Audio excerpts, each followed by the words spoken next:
सहनावतु सहनौ भुनक्तु सह वीर्यं करवावहै तेजस्विनावधीतमस्तु मा विद्विषावहै।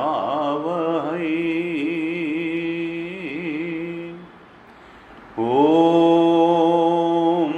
शान्ति शान्ति शान्तिः।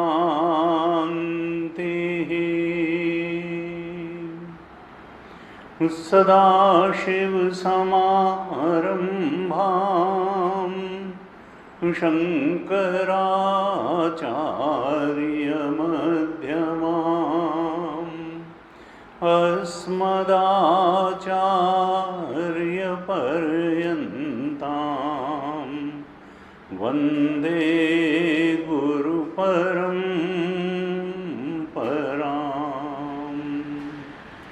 अज्ञानतिमिरान्धस्य ज्ञानाञ्जनशलाकया चक्षुरुन्मीलितं येन तस्मै श्री गुरवे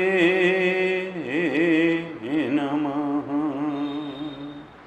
तस्मै श्री गुरवे नमः।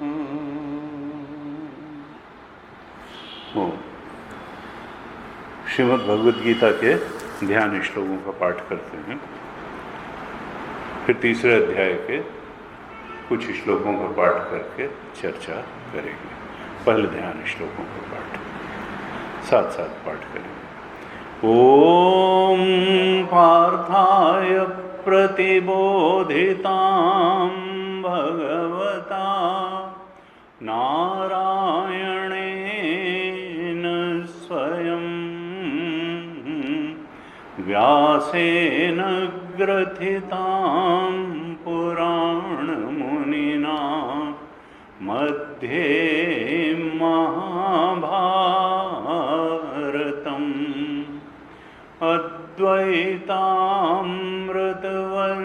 अद्वैतामृतवर्षिणीं भगवतीम् अष्टादशाध्यायिनीम् अम्ब त्वामनुसन्दधामि भगवद्गीते भवद्वेषिणीम्। नमोऽस्तु ते व्यासविशालबुद्धे फुल्लारविन्दायतपत्रनेत्र येन त्वया भारततैलपूर्ण प्रज्वालितो ज्ञानमयः प्रदीपः प्रपन्नपारिजाताय स्तोत्रवेत्रैकपाणये ज्ञानमुद्राय कृष्णाय गीतामृतदुहे नमः। सर्वोपनिषदो गावो दोग्धा गोपालनन्दनः पार्थो वत्स सह सुधीर्भोक्ता दुग्धं गीतामृतं महत् वसुदेवसुतं देवं कंसचाणूरमर्दनं देवकी परमानन्दं कृष्णं वन्दे जगद्गुरुं कृष्णं वन्दे जगद्गुरुं।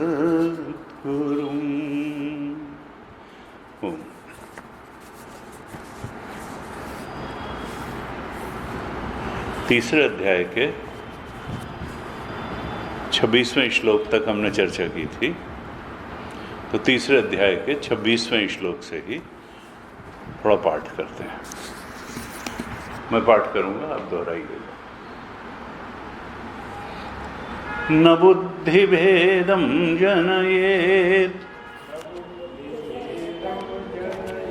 अज्ञानां कर्मसंगिनां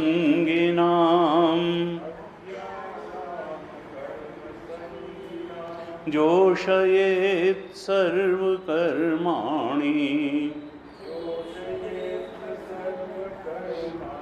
विद्वान् युक्तः समाचरन् प्रकृतेः क्रियमाणानि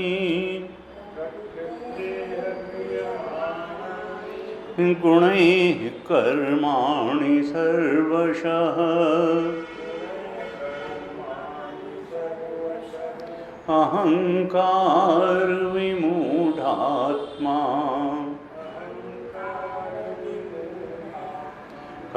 कर्ताहमिति मन्यते तत्त्ववित्तु महाबाहो गुणकर्म विभागयोः गुणागुणेषु वर्तन्ते इति मत्वा न सज्जते प्रकृतेः गुणसम्मूढाः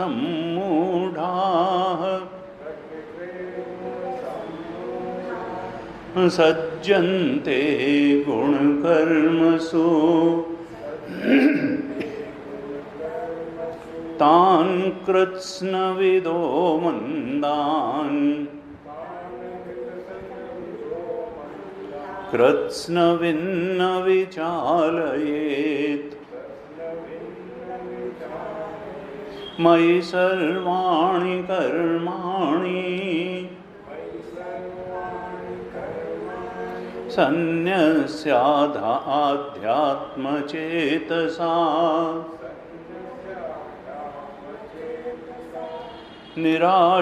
निराशीर्निर्ममो भूत्वा युध्यस्व विगतज्वरः ये मे मतमिदं नित्यम् अनुतिष्ठन्ति मानवाः श्रद्धावन्तो न सूयन्तः मुच्यन्ते तेऽपि कर्मभिः ये त्वेतदभ्यसूयन्तः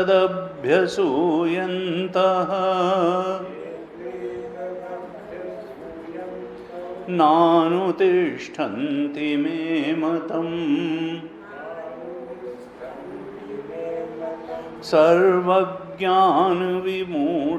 सर्वज्ञानविमूढास्तान् विद्धि नष्टान् चेतसः सदृशं चेष्टते स्वस्याः प्रकृतेर्ज्ञानवानपि प्रकृतिं यान्ति भूतानि निग्रहः किं करिष्यति इन्द्रियस्येन्द्रियस्यार्थे रागद्वेषौ व्यवस्थितौ तयोर्न वशमागच्छेत्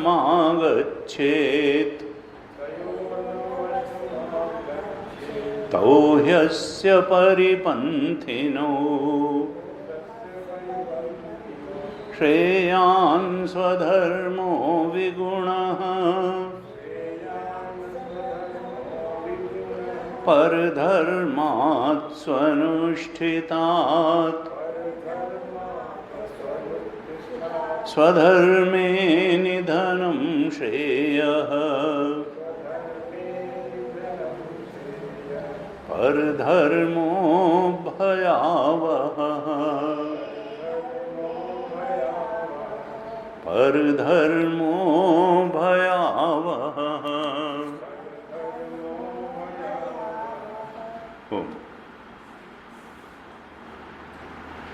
26वें श्लोक तक हमने चर्चा की थी और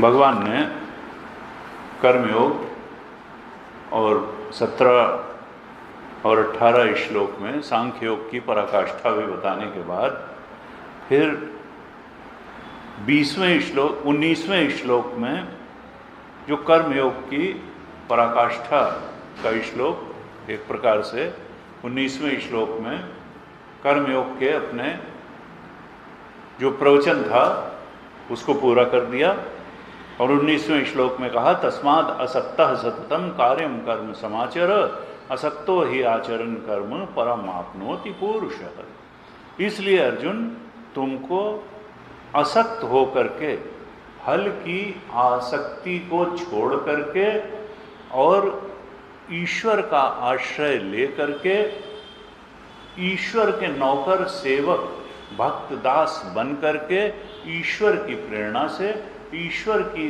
दी हुई शक्ति से, ईश्वर का ही दिया हुआ जो लक्ष्य हो उसको ध्यान में रख करके ईश्वरीय प्रयोजन से, डिवाइन इंस्पिरेशन से तुमको कर्म करना चाहिए। कब तक? जब तक ज्ञान निष्ठा की पराकाष्ठा प्राप्त न हो जाए, जो 17वें श्लोक में बताई है। स्वात्मरतिरेव स्यात् आत्मतृप्तश्च मानवः आत्मन्येव च संतुष्टः तस्य कार्यं न विद्यते। तो जब ज्ञान निष्ठा की पराकाष्ठा अर्थात अद्वैत तत्व में बिल्कुल दृढ़ निष्ठा हो जाएगी कि हाँ ब्रह्म सत्यम जगन मिथ्या जीवो ब्रह्म न परः, जब तक ये ब्रह्म तत्व में दृढ़ निष्ठा नहीं प्राप्त हो जाती है तब तक तो अर्जुन असक्तः सततम कार्यम कर्म, तब तक तुमको लगातार फलासक्ति से को छोड़ करके ईश्वराश्रित हो करके कर्म करना ही होगा। और इस प्रकार से असक्तो ही आचरण कर्म, फल में अनासक्त हो करके ईश्वर की प्रसन्नता के लिए जब तुम कर्म करोगे तो इसी प्रकार से तुम सत्व शुद्धि को पहले प्राप्त करोगे।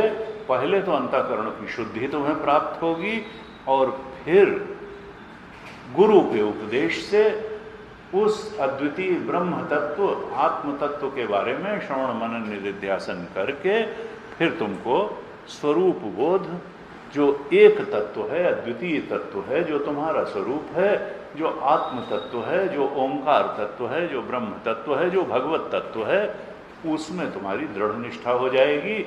अभी जो अनात्म में तुम आत्म बुद्धि करके बैठे हुए हो, ये तीनों शरीरों में मैं बुद्धि करके बैठे हो और इस संसार में मेरा बुद्धि करके बैठे हो, ये मैं और मेरा की कलई तुम्हारे सामने खुल जाएगी और जब ये मिथ्या सिद्ध हो जाएंगे जब ये प्रतीति मात्र सिद्ध हो जाएंगे, जब ये प्रतीयमान सर्प की तरह भासमान सिद्ध हो जाएंगे, तो फिर इनसे आकर्षण का कोई मतलब नहीं रह जाएगा और इनसे भयभीत होने का भी कोई मतलब नहीं रह जाएगा। तुम ये जो अनात्म के टेम्पटेशन और फियर के पार चले जाओगे और तुम स्वरूप निष्ठ का जीवन जियोगे, तो तब तो तस्य कार्यम न विद्यते, तब तो तुम ये कर्तापन और भोक्तापन के ही ऊपर उठ जाओगे, तब तुम्हें कार्य करने न करने से कोई प्रयोजन नहीं रह जाएगा। Recording in progress. तब ये कार्य करने न करने से तुमको कोई प्रयोजन नहीं रह जाएगा और क्रमशः तुम परम की प्राप्ति कर लोगे। परम का मतलब स्वरूप बोध, अद्वितीय तत्व। तो ये कर्मयोग की बात भगवान ने बताई और सांख्य योग की पराकाष्ठा की बात भी, आत्मबोध की बात भी बताई।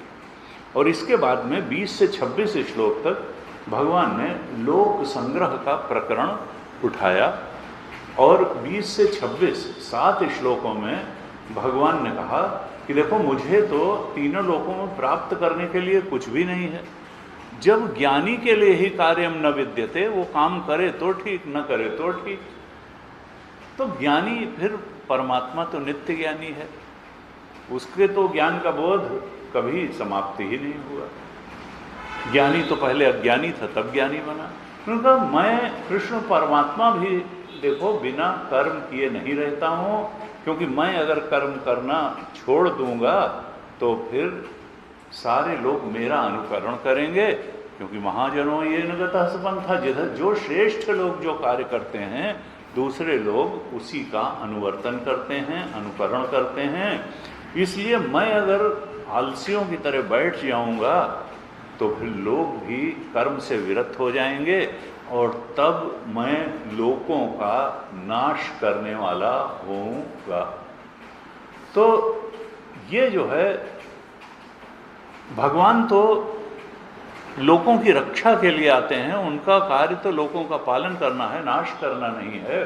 लेकिन भगवान ने कहा अगर मैं इस प्रकार से अकर्मण्य होकर बैठ जाऊंगा तो मैं लोगों का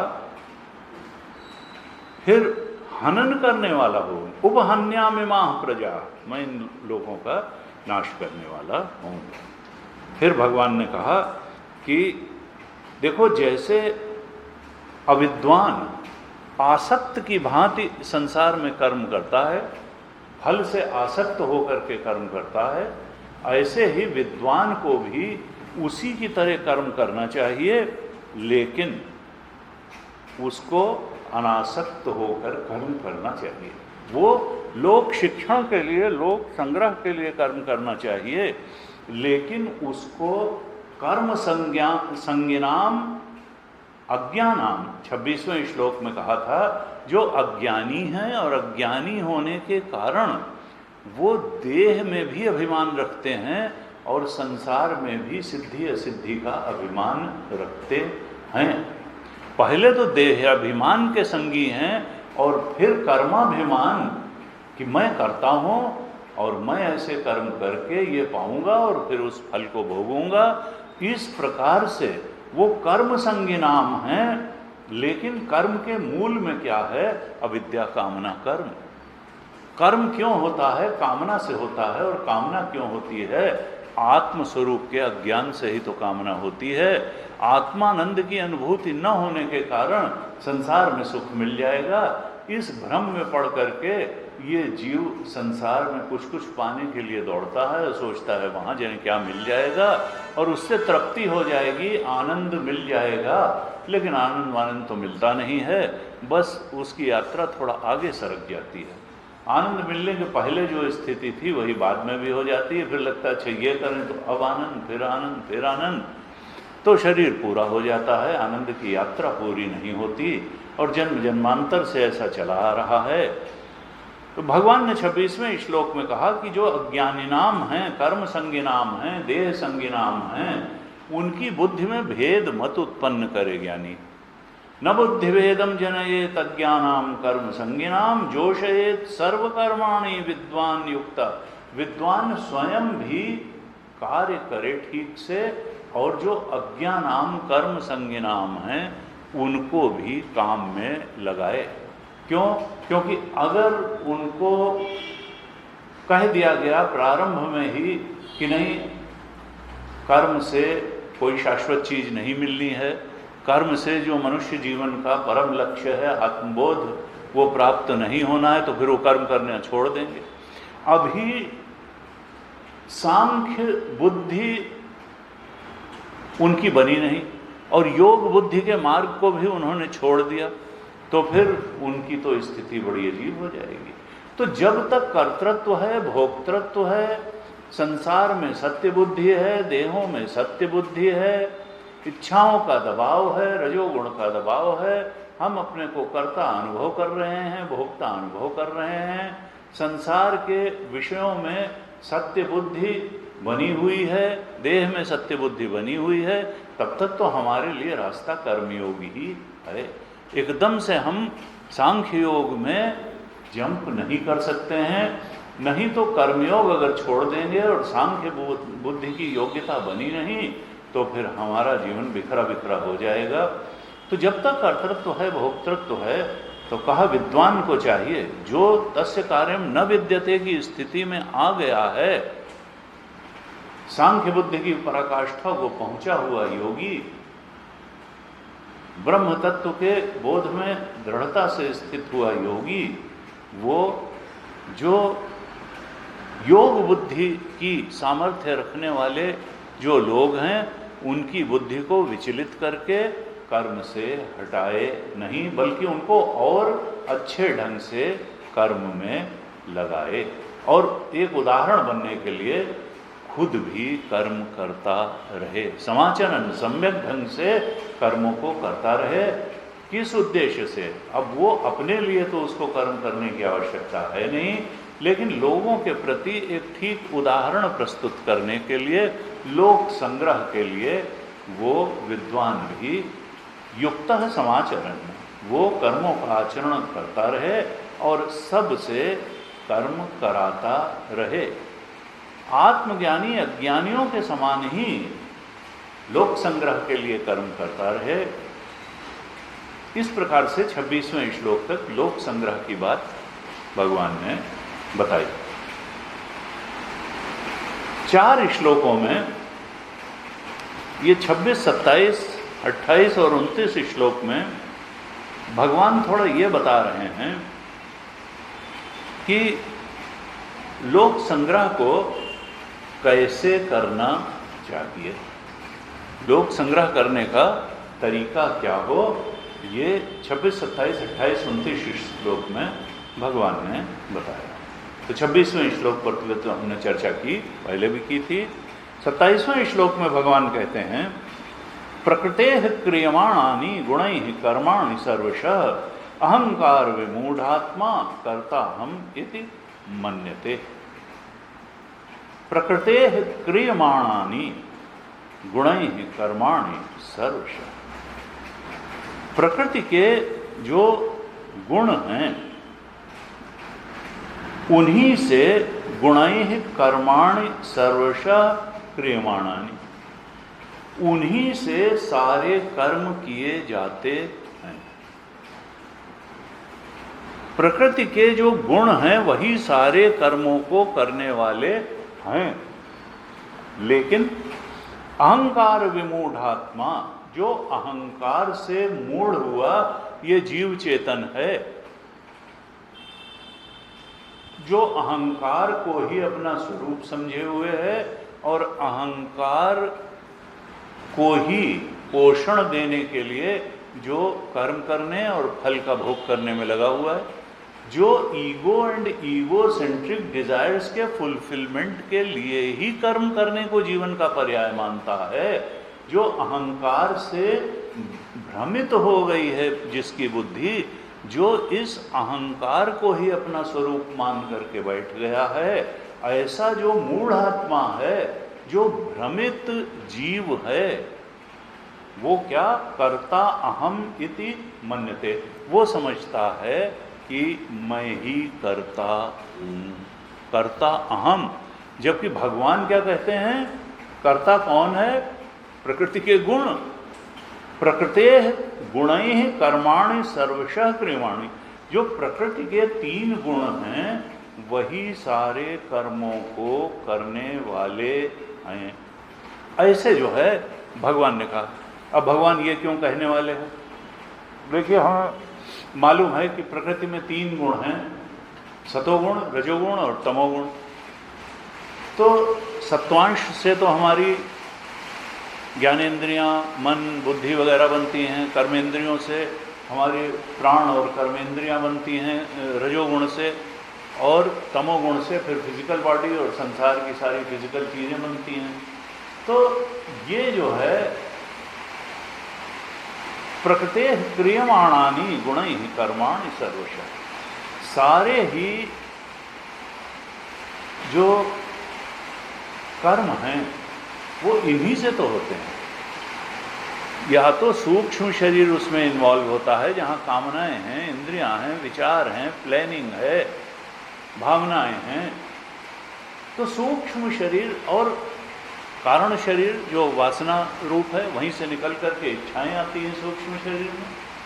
तो कारण शरीर का इन्वॉल्वमेंट है, वो भी त्रिगुण का ही, वो आत्मा नहीं है, या तो आत्मा है या प्रकृति है। तो ये जो वासना पुंज है, कारण शरीर, ये भी प्रकृति का पार्ट है, गुणों से बना हुआ। सूक्ष्म शरीर भी गुणों से बना हुआ है, प्रकृति का पार्ट है। स्थूल शरीर भी गुणों से बना हुआ है, प्रकृति का पार्ट है। और संसार भी गुणों से ही बना हुआ है, ये भी प्रकृति का पार्ट है। तो कहा प्रकृते गुण ही, सारे गुण ही तो कर्म कर रहे हैं। अभी अगले श्लोक में बताएंगे, गुणा गुणेषु वर्तन्ते इति मत्वा न सज्जते। लेकिन ज्ञानी इस बात को जानता है कि आत्मा तो अकर्ता है, आत्मा तो कुछ भी नहीं, असंगो हम असंगो हम असंगो हम, चेतन का जड़ से कोई मेल हो ही नहीं सकता है। तो गुण ही गुणों में बरत रहे हैं। ये जो कर्ता भाव और भोक्ता भाव है ये अहंकार में है, और अहंकार तो अंतःकरण चतुष्टय का पार्ट है। हम जानते हैं 10 ज्ञानेंद्रियां हैं, 10 कर्मेंद्रियां, 5 ज्ञानेंद्रियां हैं, 5 कर्मेंद्रियां हैं, 5 प्राण हैं, और अंतःकरण चतुष्टय है। मन, चित्त, बुद्धि और अहंकार। संकल्प विकल्पात्मकम मन, चिंतन, जहां चिंतन होता है वो चित्त है, और संकल्प विकल्पात्मकम मन चित्त है, और निश्चयात्मिका बुद्धि है। तो मन, बुद्धि, चित्त, और इन तीनों से जो जुड़ा रहता है वो अहंकार है। कि मेरा संकल्प, मेरा विकल्प, मेरा जो है चिंतन और मेरा निश्चय, ये तीनों से, मन से भी, चिंतन चित्त से भी और बुद्धि से भी, ये अहम वृत्ति जुड़ी रहती है कि मेरा मेरा। यानी इनमें सबसे महत्वपूर्ण क्या है, अहम। इसी को ठेस पहुंचती है, इसी को सुख मिलता है, यही सुख दुख का भागीदार होता है अहम। तो अंदर ego and ego centric desires, इसी की फुलफिलमेंट का तो पूरा चक्कर है और चल रही है जिंदगी। तो कहा, और ये है प्रकृति का पार्ट, ये गुणों से बने हुए हैं सूक्ष्म शरीर, अंतःकरण, बहिर्करण भी गुणों से बने हुए हैं, संसार भी गुणों से बना हुआ है। यानी या तो आत्मा है और या त्रिगुण है। आत्मा जो है वो मूलतः उसको क्या जरूरत है किसी से लिप्त होने की, क्योंकि वो तो आनंद का सागर है, वो तो सत्य है। असत का सत्य से कोई मेल हो सकता है, प्रकाश का अंधकार से कोई मेल हो सकता है, कोई ग्रंथि हो सकती है, जड़ और चेतन की कोई ग्रंथि बंद। प्रकृति जड़ है, आत्मा चेतन है। लेकिन अब सुनो तात यह कत कहानी, समझत बने न जाए बखानी, और जड़ चेतन ही ग्रंथि पर गई, यद्यपि मृषा छूटत कठिन ही, तब ते जीव भयो संसारी, छूटी न ग्रंथि न हो सुखारी। श्रुति पुराण बहु कहो पाई, छूट न अधिक अधिक रुझाई। जीव हृदय तम मोह विसेखी, ग्रंथि छूट की में परई न देखी। आदमी तो समझ ही नहीं पाता है कि हम ग्रंथि में मैं बुद्धि, हम तो जड़ चेतन की ग्रंथि, जो अहम चेतन का प्रतिबिंब बनने से ये अहंकार चेतनवत हो गया है। तो ये जड़, लेकिन आत्मा के निकट होने से अंतःकरण में ये सामर्थ्य है कि वो आत्मा के प्रतिबिंब से चेतनवत प्रतीत हो। बुद्धि भी लगता है चेतन है, मन भी चेतन है, इंद्रियां भी चेतन हैं, ज्ञान इंद्रियां कर्मेंद्रिय, और अहंकार भी चेतन। यही, और फिर क्या होता है, ये अनात्म में आत्मबुद्धि कर बैठता है। ये अहंकार जो अनात्म है उसमें मैं बुद्धि कर बैठता है, और उसमें आसक्त हो जाने के कारण, उसमें मैं बुद्धि कर बैठने के कारण, और फिर बाहर जो अनात्म है स्किन में, उसमें मेरा बुद्धि कर लेता है। जो स्किन और स्किन के अंदर अनात्म है उसमें ये अहंकार मैं बुद्धि करता है, स्किन के बाहर जो संसार है उसमें मेरा बुद्धि कर लेता है, और बस यहीं भटकना शुरू होता है। अपने आत्म स्वरूप पर तो आवरण पड़ जाता है, और जहाँ रॉन्ग एसोसिएशन है, रॉन्ग अटैचमेंट है, वहाँ पर ये आसक्त हो जाने के कारण, तादात्म्य कर लेने के कारण, अटैचमेंट कर लेने के कारण भ्रमित हो करके जीव बन करके घूमता है। फिरत सदा माया कर प्रेरा, काल कर्म स्वभाव गुण घेरा। तो स्वामी तेजोवन जी कहते हैं कि भाई, what is the greatest acquisition in this human life? कौन सी चीज है जो सबसे बड़ी प्राप्तव्य है मनुष्य देह में? तो कोई कहेगा कि पहला सुख निरोगी काया, और दूसरा सुख घर में हो माया, और तीसरा बात मानने वाली पत्नी हो। इस तरीके से बहुत सारी बातें कही गई।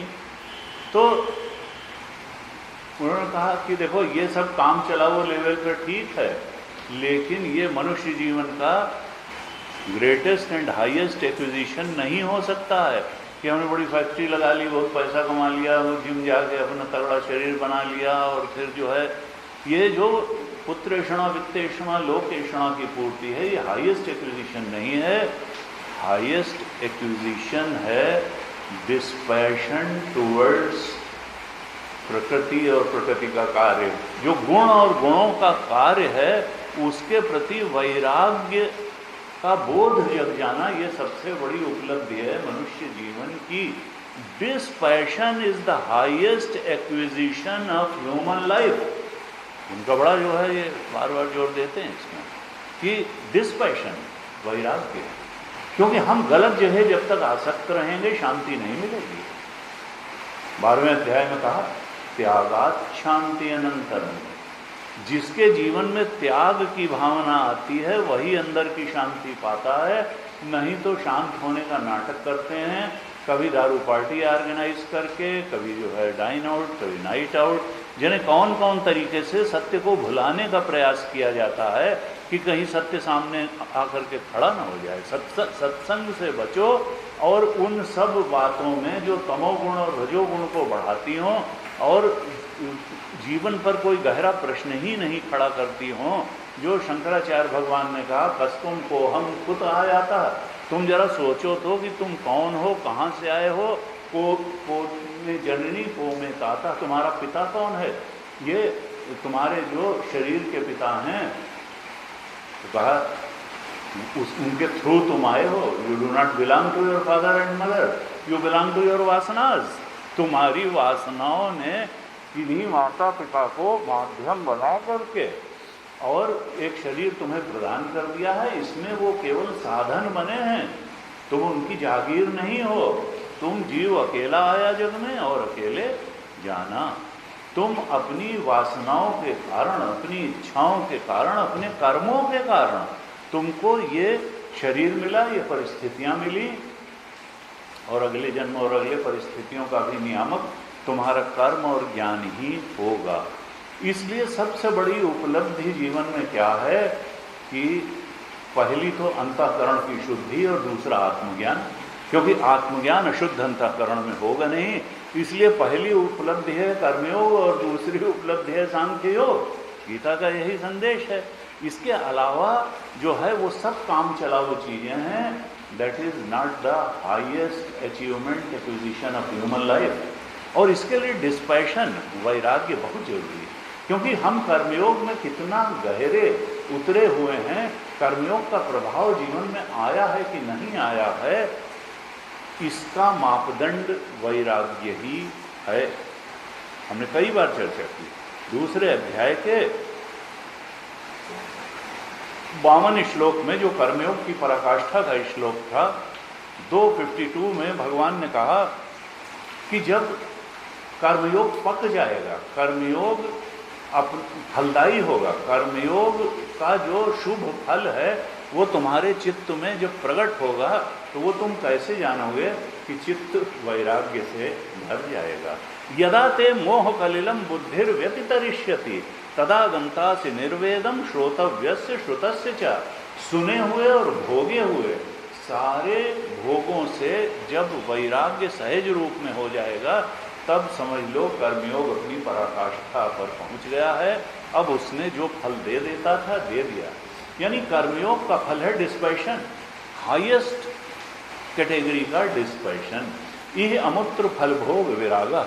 जब इस संसार के और स्वर्ग आदि सुने हुए भोग और इस संसार के भोगे या सुने हुए भोगों से सबसे वैराग्य हो जाता है, तब समझो कर्मयोग की पराकाष्ठा मिल गई। और अब बुद्धि सांख्य योग में प्रवेश के लिए एकदम तैयार है। तो ये जो भगवान 27वें श्लोक में कह रहे हैं कि देखो ये जो 24 तत्व हैं, करण का मतलब है बाह्यकरण और अंतःकरण। बाह्यकरण क्या है? 5 ज्ञानेंद्रियां और 5 कर्मेंद्रियां, 10 ये हो गए। और अंतःकरण 4 मन बुद्धि चित्त अहंकार, ये हो गए 10 और 4 14। और कार्य की जगह क्या है? कार्य है पंचभूत और 5 तन्मात्रा।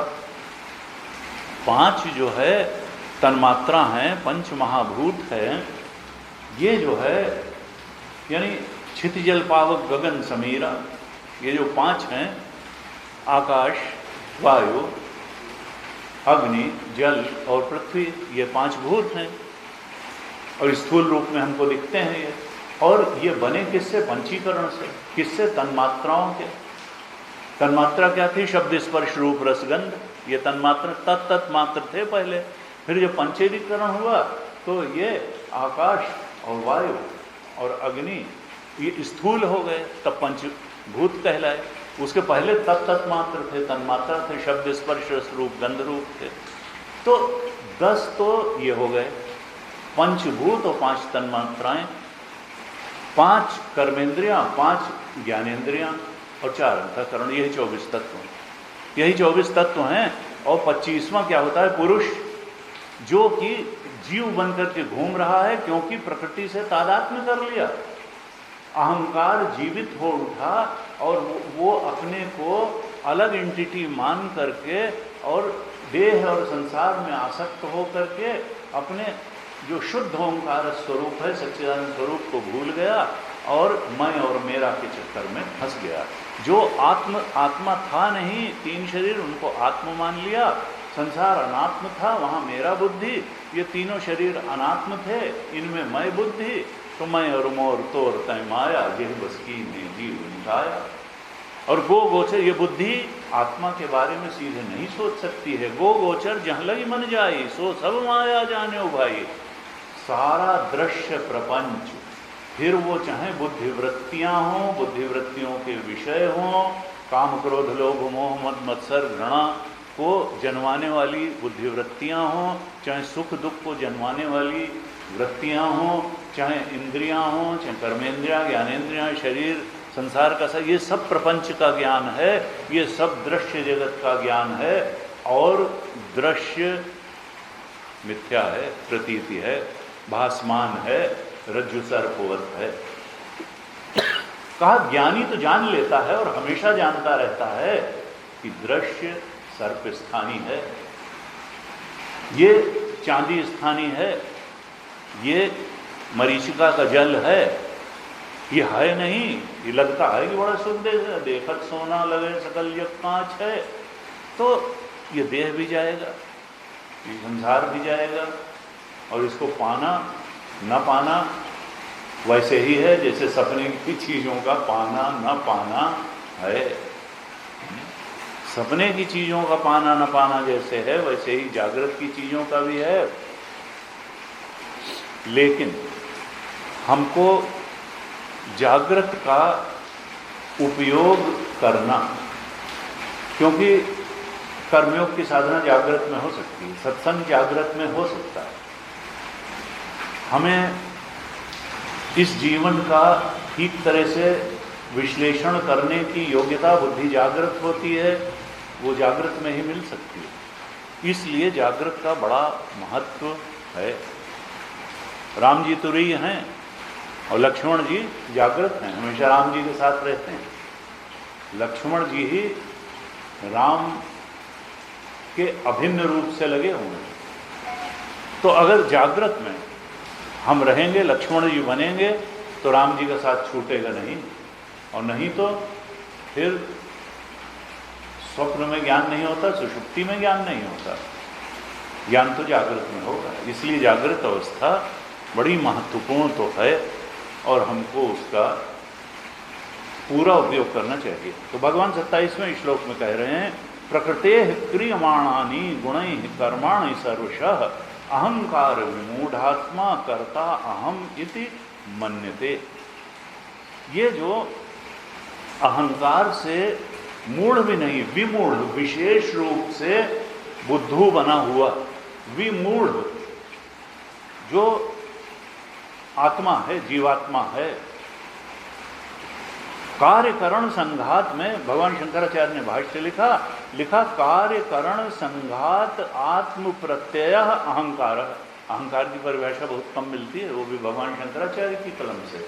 इस श्लोक के भाष्य में भगवान शंकराचार्य ने अहंकार की परिभाषा दे दी। कहा कार्यकरण संघात आत्म प्रत्यय अहंकार। ये जो कार्यकरण संघात है, इसमें जो आत्म प्रत्यय हो जाना, कार्यकरण संघात का मतलब तीनों शरीर, इनमें इसमें आत्म प्रत्यय हो जाना कि मैं ये हूं, यही अहंकार है। और अहंकार इल्यूजन है, अहंकार गलत जगह आत्म प्रत्यय हो जाना, यही अहम बुद्धि है, ये मैं बुद्धि है। ये मैं अगर हट करके सच्चिदानंद स्वरूप में मैं बुद्धि हो जाए, तब फिर कार्यकरण संघात आत्म प्रत्यय अहंकार। तो ये जो देहाभिमानी पुरुष है, ये मैं करता हूं ऐसा मान बैठता है, और जबकि वास्तविकता ये है कि चेतन तो कुछ करता नहीं है। चेतन और जड़ की तो ग्रंथि ही नहीं पड़ सकती है, ये तो तमः प्रकाशवत अत्यंत विरोधी हैं।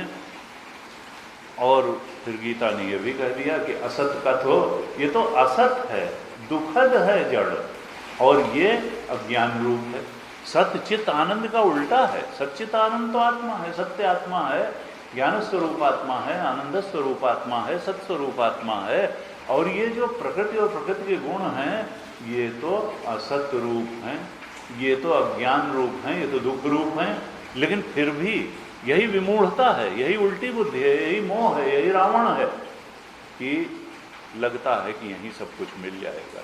जबकि त्यागात शांति अनंतरम, अगर हम डिस्पैशन करें, इससे अटैचमेंट छोड़ें, त्यागें, तो अंदर की शांति अभी और यहीं उपलब्ध है, निर्वेद की शांति उपलब्ध है, और फिर आत्मबोध की शांति और प्रसन्नता भी उपलब्ध है। नान्यः पंथा विद्यते अनाय, इसके अलावा कोई रास्ता नहीं है, उपनिषद ने कहा। लेकिन अब ये बात जिसको समझ में आए, जितनी समझ में आए, जब समझ में आए, लेकिन बात यही समझने की है।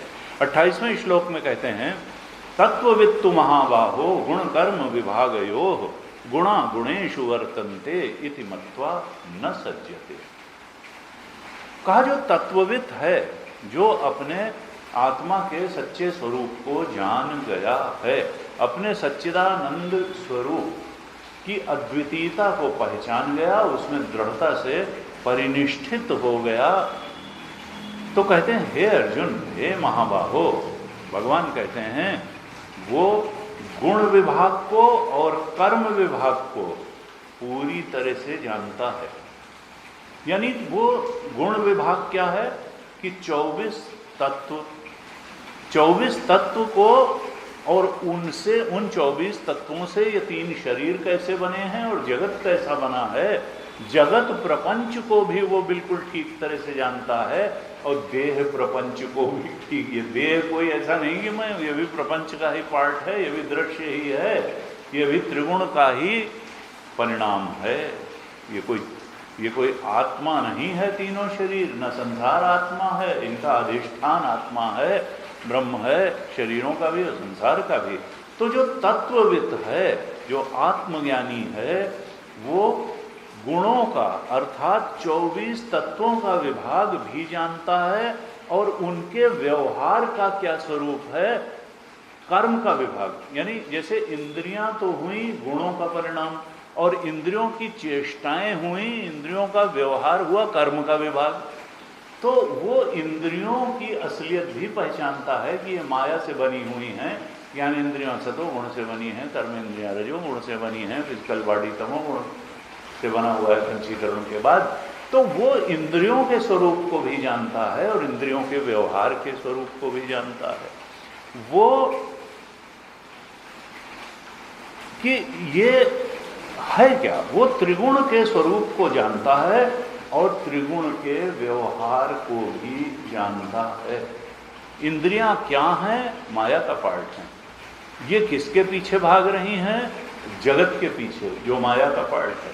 गुणा गुणेषु वर्तन्ते, फिर दूसरी लाइन में 28वें श्लोक के कहते हैं गुणा गुणेषु वर्तन्ते इति मत्वा न सज्जते। न सज्जते, वो आसक्त नहीं होता, एसोसिएट नहीं करता है, तादात्म्य नहीं करता है। ज्ञानी तत्वविद, अज्ञानी तो करेगा क्योंकि वो अहंकार विमूढ़ आत्मा है, इसलिए वो तो फल के पीछे भागेगा, कर्ता मानेगा अपने को और भोक्ता मानेगा।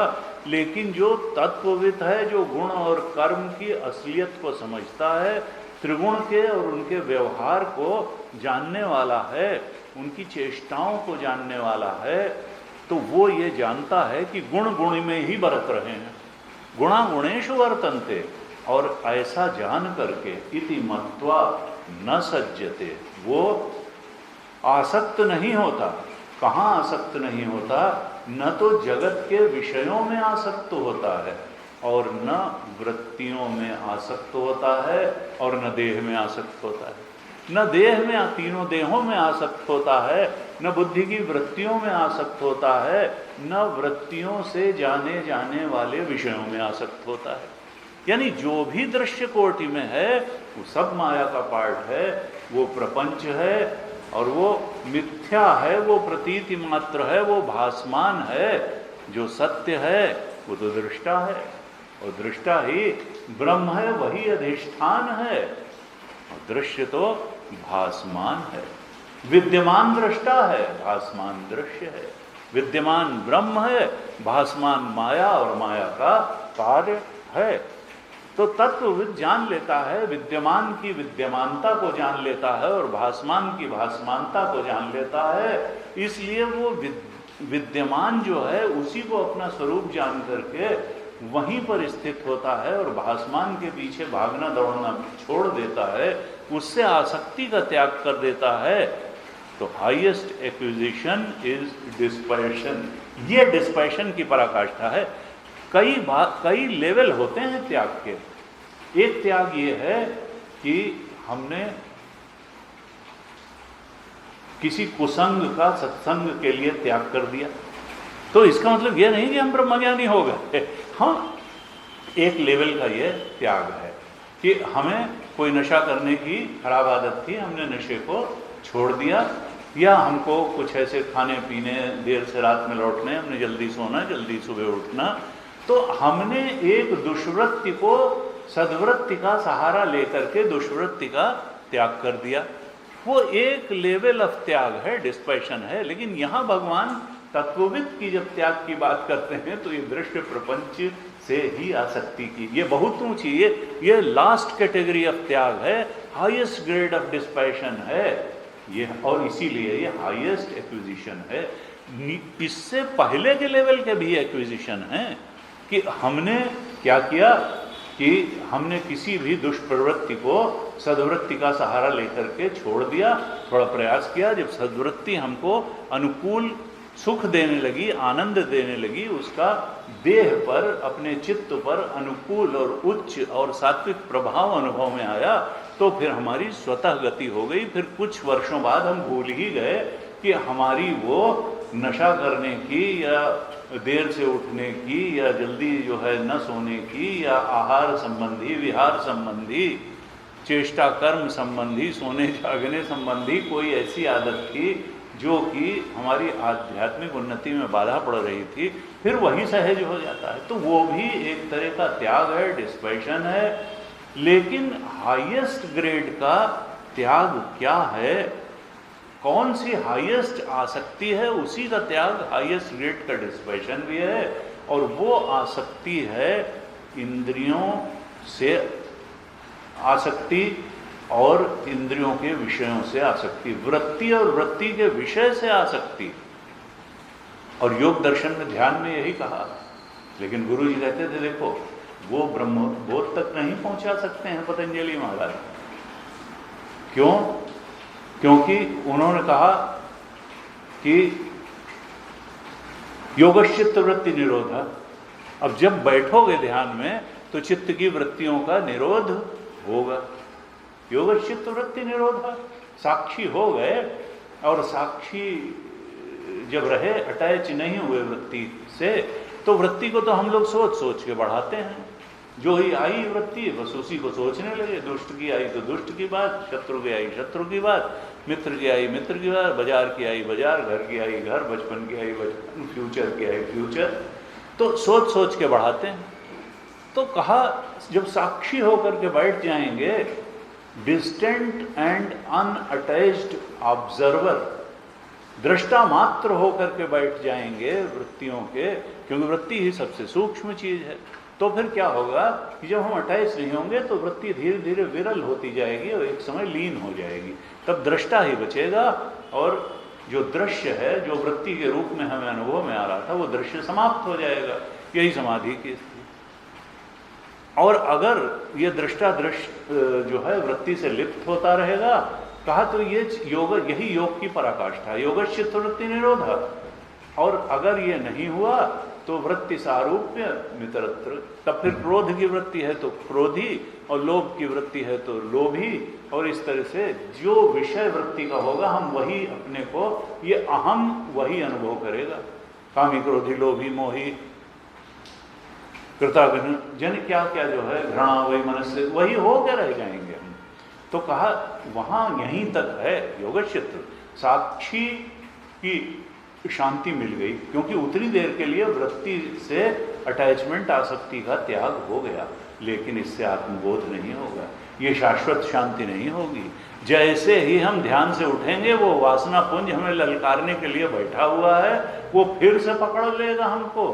इसलिए वेदांत ने कहा देखो ध्यान सहायक हो सकता है, प्रवचन ठीक से सुन पाओगे, एकाग्र हो पाओगे, लेकिन जब तक आत्मचिंतन नहीं करोगे, इस दृश्य जगत को, वृत्ति और वृत्ति के विषयों को माया का खेल नहीं समझ लोगे, बुद्धि से गुणागुणेषु वर्तन्ते नहीं समझोगे, तब तक शाश्वत शांति नहीं मिलेगी। क्योंकि तुम खुली आंख से अनअटैच नहीं हो पाओगे। खुली आंख से 24 घंटे तुम इति मत्वा, वो तत्ववित् ही जो है गुणागुणेषु वर्तन्ते इति मत्वा न सज्जते, ये कर सकता है क्योंकि उसने समझ लिया है कि गुण कर्म विभागयो, ये सब गुण और गुणों की चेष्टाएं हैं और हमारा इनसे कोई मतलब नहीं है, हम तो सच्चिदानंद आत्मा हैं। ये तो गुण और गुणों के कार्य का खेल चल रहा है और हम चेतन होके इस गुण और गुणों के खेल में फंसे हुए हैं, 3 शरीरों के खेल में फंसे हैं, वासनाओं इच्छाओं के खेल में फंसे हैं, और संसार के अनेक भेद विभेद, यहाँ के तमाम आकर्षण और भय के खेल में फंसे हुए हैं। इस खेल को खेल की तरीके से खेलो। नेहरू जी कहते थे कि खेल को खेल भावना से। और हमारे एक बड़े थे, उन्होंने ओलंपिक चल रहा था और कम से कम 15 जो है उनकी मेडल की टैली थी, और उसमें जो है हिंदुस्तान का कहीं नाम ही नहीं था। अब तो आने लगा, ये 25 साल पहले की बात है। तो उन्होंने कहा भाई एक बहुत मज़ेदार बात हो गई। कहा क्या हुआ? उन्होंने कहा देखो हम देखते गए कि हिंदुस्तान का भी कहीं हो कोई सिल्वर या जो है ब्रॉन्ज मेडल में ही आ जाए, हिंदुस्तान का तो उस 20 देशों की लिस्ट में नाम ही नहीं है। हमने कहा हाँ तो ये तो होता है, यहाँ तो कभी कभी जीतते हैं। उन्होंने कहा लेकिन ये बहुत ही अच्छी बात है, ये हमारी सोच का प्रतीक है, क्योंकि हमने तो सारी सृष्टि को ही खेल मान रखा है, तो फिर अब हम खेल खेलने में क्यों अपनी जान दें? हमारे लिए तो पूरा संसार ही खेल है। ये देखो कितनी अच्छी बात हो गई। बहरहाल तो खेल जो है कहा कि ये है संसार महानाट्यशाला, महानाट्यशाला है। तो नाट्यशाला में नाटक के रूप तत्वविद क्या है, वो भगवान जानते हैं कि ये सत्य नहीं है, लेकिन वो बहुत कर्म करते हैं। गुरुदेव ने कितना कर्म किया, इसलिए कि और लोग भी उस नाटक से बाहर आ जाएं और अपने को पहचान लें, सत्य को सत्य पहचान लें, असत्य को असत पहचान लें।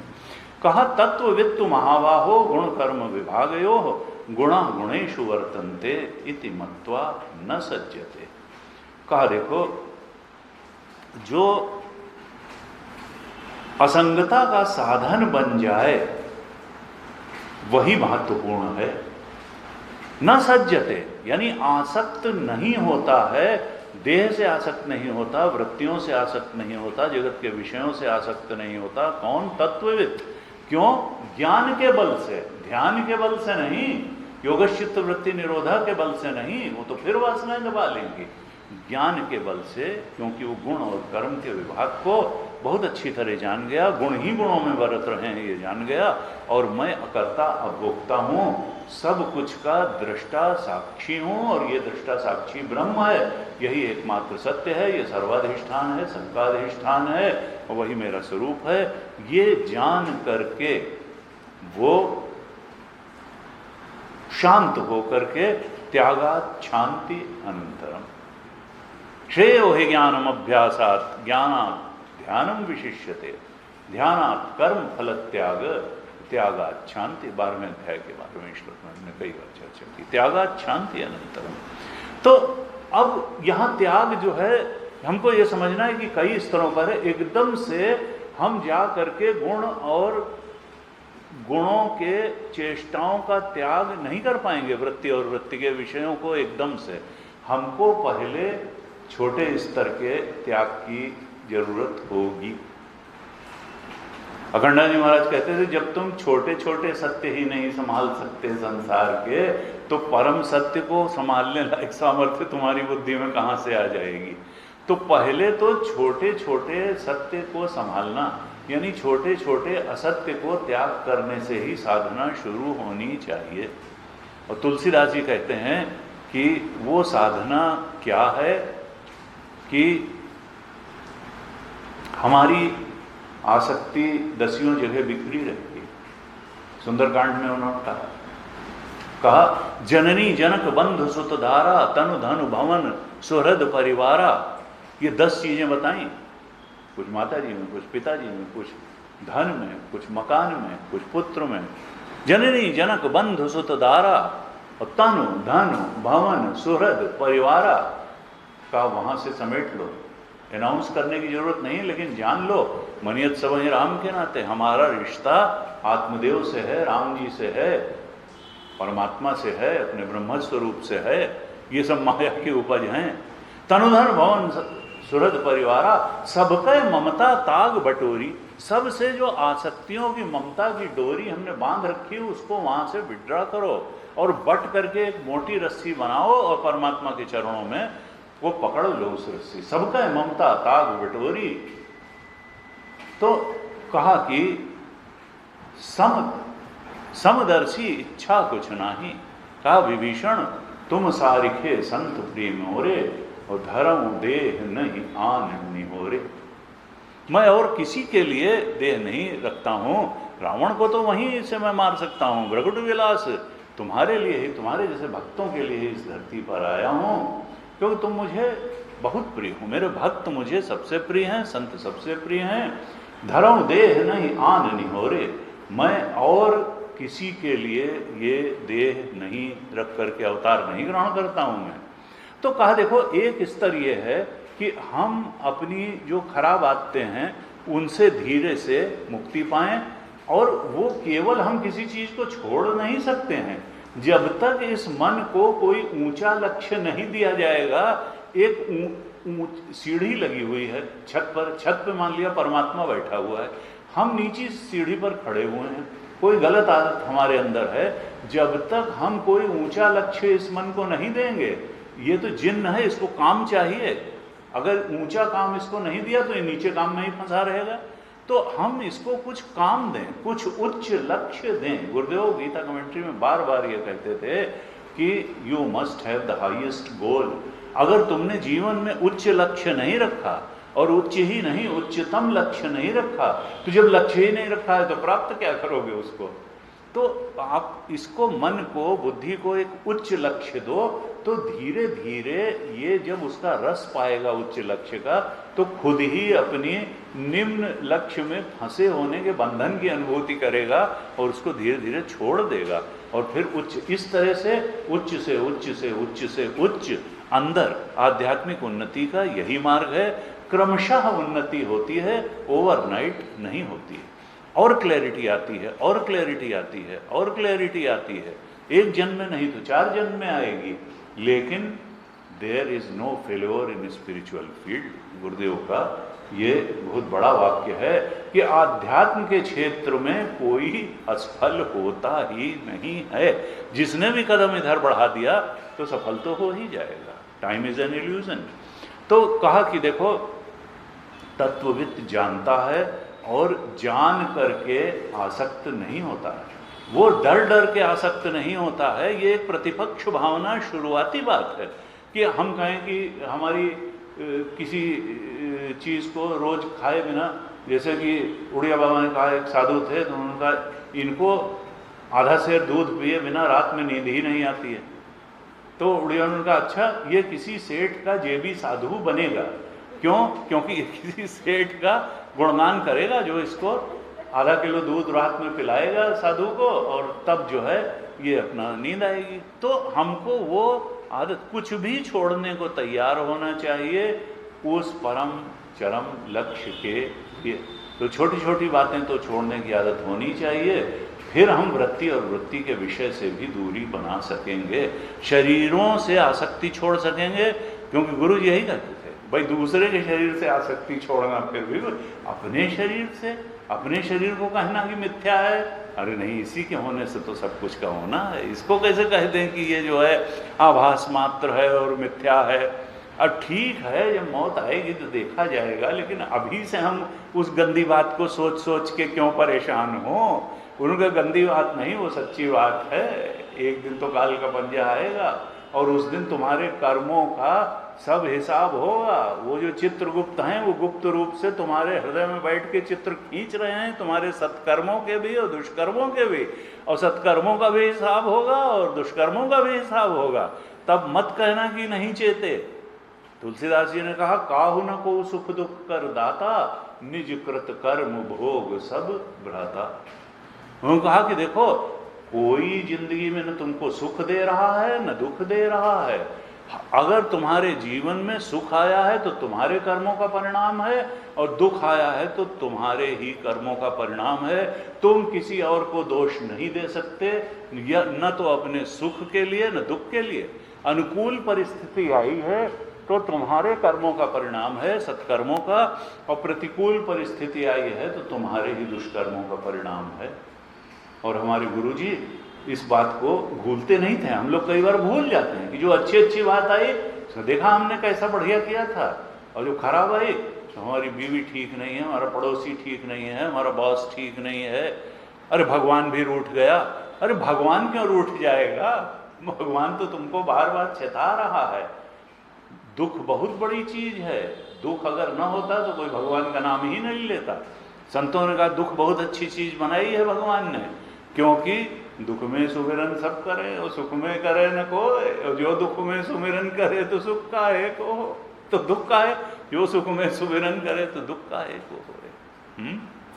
तो ये जो है एक समझ लेना इस बात को कि nobody is responsible for my adverse situation और फेवरेबल सिचुएशन।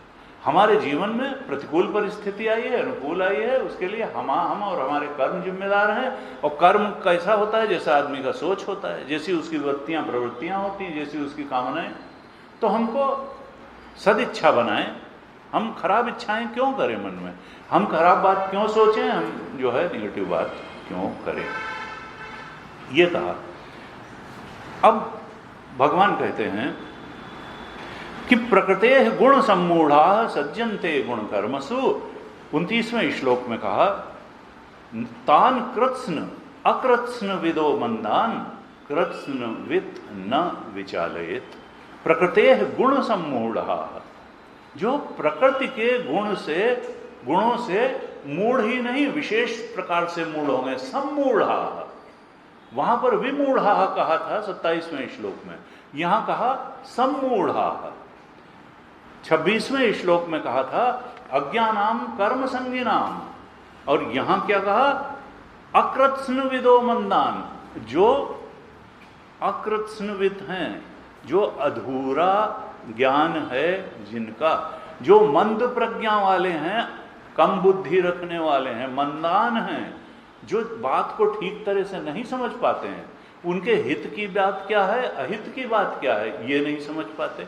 जो जीवन क्या है, जीवन के स्वरूप को नहीं समझ पाते, जो संसार के स्वरूप को नहीं समझ पाते, जो भगवान के स्वरूप को नहीं समझ पाते, क्या करना चाहिए क्या नहीं करना चाहिए। और ये कोई हम लोगों साधारण लोगों की बात नहीं, अर्जुन भी नहीं समझ पाया। इतना बड़ा योद्धा, इतना बड़ा धनुर्धर, और किंकर्तव्य विमूढ़ हो गया कि लड़ना चाहिए कि नहीं लड़ना चाहिए। इसलिए गीता तो सबके लिए है, क्योंकि हर व्यक्ति कर्म के जंजाल में पड़ा हुआ है, कर्मासक्ति भोगासक्ति में पड़ा हुआ है, और इससे बाहर निकलना हर एक की जिम्मेदारी है। कहा हर व्यक्ति क्या है? प्रकृते गुण सम्मूढ़ा, ये प्रकृति के गुणों से मोहित हुआ है, मूढ़ हो गया है, यानी उसका विवेक ढक गया है। मूढ़ता का मतलब क्या है? अगर सेंस ऑफ डिस्क्रिमिनेशन बना रहे, अपने लिए क्या कल्याण की बात है और क्या हमारे अहित की बात है, क्या नोबल थॉट्स हैं और क्या हमें परेशान करने वाली थॉट्स हैं, भावनाएं हैं, कर्म हैं, ये बिल्कुल स्पष्ट रूप से समझ में आता रहे, तो फिर हम मूढ़ थोड़े हैं, हम तो विवेकी हैं। हम तो, हमारी तो बुद्धि सात्विक है, निर्मल है, पवित्र है। लेकिन जब ये त्रिगुण डोमिनेट, त्रिगुण में भी विशेष रूप से रजोगुण और तमोगुण डोमिनेट कर लेते हैं, क्योंकि सतोगुण तो मुक्ति की ओर बढ़ा देता है। प्रकृति गुण, प्रकृति के गुणों से अत्यंत मोहित हुए जो पुरुष हैं, वो ये मानते हैं कि मैं फल प्राप्ति के लिए कर्म करता हूं। 26वें श्लोक में इसी को कर्म संगी कहा था, और वहां था अज्ञानाम कर्म संगिनाम, वो अविद्या कामना कर्म, अविद्या से कामना और कामना से कर्म, और कर्म से परिस्थिति और परिस्थिति का भोग, और भोग से फिर वासना, वासना से फिर इच्छा, इच्छा से फिर कर्म, कर्म से फिर परिस्थिति का निर्माण, उसका भोग, भोग से फिर वासना, इसी कर्म चक्र में पड़ा रहता है। तो प्रकृते गुण सम्मूढ़ा सज्जनते, वो आसक्त का जीवन जीता है, कर्मासक्त भोगासक्त का जीवन जीता है, इच्छाओं से आसक्त होकर के जीवन जीता है, और गुण और गुणों के कर्म का विभाग नहीं समझ पाता, जैसा तत्वविद समझता था 28वें श्लोक का। ये तो गुण और कर्मों में ही फंसा रहता है। कहा तान अकृत्स्न विदो मंदान, ये कैसे हैं? ऐसे प्रकृति गुण सम्मूढ़ा जो हैं, जो अज्ञानाम कर्म संगिनाम हैं, ये अकृत्स्न विदा हैं, इनका ज्ञान अधूरा है, ये कर्म फल मात्र पे ही निगाह रख करके और जीवन जीते चले जाते हैं। फल चाहिए, कर्म करेंगे, कर्म का फल प्राप्त होगा, उसका भोग करेंगे, फिर कर्म करेंगे। तो इनका अधूरा ज्ञान है, अकृत्स्नविद हैं। कृत्स्नविद माने जिसको, कृत्स्न का मतलब संपूर्ण और विद का मतलब ज्ञान। कृत्स्नविद का मतलब जिसको हथेली पे रखे आंवले की तरीके से अपना स्वरूप स्पष्ट है संसार का, भगवान का, वो तो कृत्स्नविद है, यानी ब्रह्मज्ञानी तत्वविद, वो तो कृत्स्नविद है। और अकृत्स्नविद यानी बुद्धि में ज्ञान की शक्ति तो है, आत्मा भले प्रतिबिंब है लेकिन जानती तो है, नहीं तो दीवाल को कोई परे, सबते भले वे मूढ़ जिन्हें न व्यापाय जगत गति। वो मूढ़ तो तुलसीदास ने वो जो इस बात को सोचते ही नहीं है कि किस लिए पैदा हुए, क्या लक्ष्य है, क्या पाना है, मिल गया तो अपना खा के सो गए, नहीं मिला तो जो है कोई बात नहीं है। तो कहा ये अकृत्स्नविद हैं, मंदान हैं, मंद प्रज्ञा वाले हैं, इनको कृत्स्नविद न विचार। जो तत्वज्ञानी है, कृत्स्नविद है, जो सब कुछ को जानने वाला है, वो इनकी बुद्धि को विचलित न करे। यानी जो 26वें श्लोक में बात करी है थी ये कि न बुद्धि भेदम जनयेत अज्ञानाम कर्म संगिनाम जोशयेत सर्व कर्माणि विद्वान युक्त समाचरण। उनको केवल कर्मयोग की बात बताए, उनको ये न बताए कि कर्म से कोई शाश्वत चीज नहीं प्राप्त होगी। उनको तो और अच्छे ढंग से कर्म में लगाए, उनको ये बताए कि अब तुम इच्छाश्रित कर्म की जगह ईश्वराश्रित कर्म करो, लेकिन कर्म से उनको अलग न करे, बल्कि अपना उदाहरण प्रस्तुत करके उनको भी कर्म में, अच्छे कर्म में अनासक्त होकर के कर्म करने में उनको लगा दे, अज्ञानाम कर्म संगिनाम को।